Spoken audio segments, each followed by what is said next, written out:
नमस्कार दोस्तों। अगर आप चैनल पर नए हैं तो चैनल को सब्सक्राइब जरूर करें। मैं आपके लिए कड़ी मेहनत से वीडियो बना रहा हूं। आप इतना तो कर ही सकते हैं।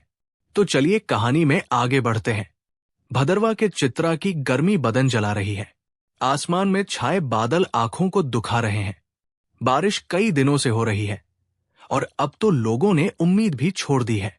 मेघराजा को प्रसन्न करने के लिए रामजी मंदिर में 7 दिनों तक लगातार रामधुन का जाप करने के बावजूद बारिश न होने से निराश किसान अब जो भी अनाज घर आता, चाहे वो 2 आने का ही क्यों न हो, उसे काटने लगे थे। ये भी डर था कि अगर ज्यादा पैसा खर्च किया तो शायद कुछ न मिले। नाथा पटेल ने भी अपने गांव के बाहरी इलाके में 4 जमीनों पर बोए गए बाजरे की फसल काटने के लिए 4 बुजुर्गों, अपनी बेटी चांची, उसकी मां और अपने बेटे खुशाल को भेजा था। अरे, घास काटना शुरू करो। चंची की मां, मैं अभी तुमसे मिलने आ रहा हूं। ये कहकर नत्था पटेल प्रणाम करने आया, लेकिन तब भी वो होटल में बैठा चालम फूंक रहा था। ऐसा लग रहा था कि इस तरफ का खेत अभी अधूरा है। चंची, जो अभी जवानी की शुरुआत कर रही थी, 4 दाढ़ियों को छोड़कर क्षैतिज रूप से उग रहे बाजरे में सबसे आगे थी। उसकी मां बूढ़ी होने के कारण अक्सर पीछे रह जाती थी। मुकाबला खुशाल और चंची के बीच था। गर्मी इतनी तेज थी कि उसका सिर फट जाएगा। चेहरे पर पसीने की नदियां बह रही थी। बैठे बैठे बाजरे के उगने की आवाज कुदाल के एक ही वार से बंद हो गई। एक हाथ से डंठल पकड़े हुए, दूसरे हाथ से कुदाल का घर्षण मानो उसकी कलाई पर वापस जा रहा था। धीरे धीरे खुशाल ने बिना चांची की तरफ देखे मुस्कुराकर जवाब दिया, लेकिन चांची गंभीर थी। फिर भी वो बहुत कम बोलती थी। वैसे भी खुशाल उसका नौकर था, उससे उसका व्यवहार सीमित था। लेकिन खुशाल एक शरारती युवक था। उसका चेहरा हमेशा मुस्कुराता रहता था। उसकी आंखें भौहों की तरह घूमती रहती थी। उसकी नजर हरे रंग की पट्टी में कैडिस से बंधी लाल घाघरी के ठीक ऊपर झांकती हुई चांची की कमर पर घूमती रहती थी। बाजरा काटते हुए पास आए खुशाल की ओर देखे बिना ही वो खुशाल की नजर पकड़ लेती और उसकी नजरों से बचकर तेजी से और गंभीरता से चली जाती। खुशाल चंची के बाजरे के ढेर को देखती। पसीने से तर बदन से टपकता पसीना लगभग उसके वक्षों तक पहुंच गया था। और जैसे जैसे उसकी नई कल्पना आगे बढ़ती, उसके चेहरे पर एक मुस्कान फैल जाती। जैसे ही चंची चली जाती, उसकी पतली पीठ को देखते हुए उसके होठों पर एक मधुर गीत फैल जाता। चंची तक पहुंचने के लिए खुशाल दुगुनी ताकत से दांत पीसने लगा और थकान, भूख, प्यास की परवाह किए बिना आगे बढ़ा। इस बार चंची स्तब्ध रह गई। वो अपने काम में व्यस्त था कि खुशाल का कंधा, जो बहुत पास आ गया था, उसके कंधे से टकराया। चौंकी हुई चंची ने पलटकर देखा तो खुशाल दुष्टता से मुस्कुरा रहा था, मानो उसकी आंख काली हो गई हो। उसने खुशाल को तिरस्कार से देखा, मानो ये बहुत छोटी बात हो। उसने उस जगह को हाथ से पोंछ दिया जहां खुशाल का कंधा उससे टकराया था। उसने कहा, मुझसे दूर रहो। खुशाल चौंक गया। उसे इतनी नफरत का अंदाजा भी नहीं था। चिल्लाते हुए उसके हाथ रुक गए, लेकिन चंची ने मानो उसकी बात अनसुनी कर दी और पहले की तरह बाजरा बीनती रही। वो फिर चली गई और देखती रही। खुशाल की गति धीमी हो गई। उसके दांत अब ठीक से नहीं पीस रहे थे। उसकी नजरें उस बाजरे पर दूर दूर तक घूम रही थी, जो अभी भी खड़ा था।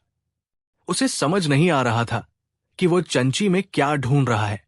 पर चंची, वो तो बहुत दूर निकल गई थी। पर इधर खुशाल ने बिना देखे ही सिर घुमा लिया और फिर चुपचाप हंसती रही। अब बस करो। दूर से नाथा पटेल की आवाज आई, दोपहर हो गई है।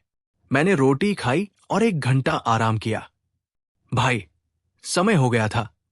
सबने एक साथ ऊपर देखा। सूरज चमक रहा था। जैसे ही वे दातुन के सहारे उठे, सबने देखा कि आधे से ज्यादा खड़ा बाजरा गिर गया था। अब एक ताक पर नीम की टहनी से लटके चावल उतारते हुए चंची की मां बोली, भाई खुशहाल, पानी चला गया। जब तक मैं रोटी छोड़ रही हूं, उस पानी के गड्ढे से ये घड़ा भर लेना। भैया, लाओ मां, मैं भर देती हूं, चंची ने पोंछते हुए कहा। लेकिन खुशहाल ने घड़ा रख लिया। खुशहाल को देखकर चंची बहुत खुश हुई, जो झुंझलाकर उसे पानी के गड्ढे की ओर फेंक रहा था। अपनी शॉल के किनारे से चेहरे का पसीना पोंछ रहा था।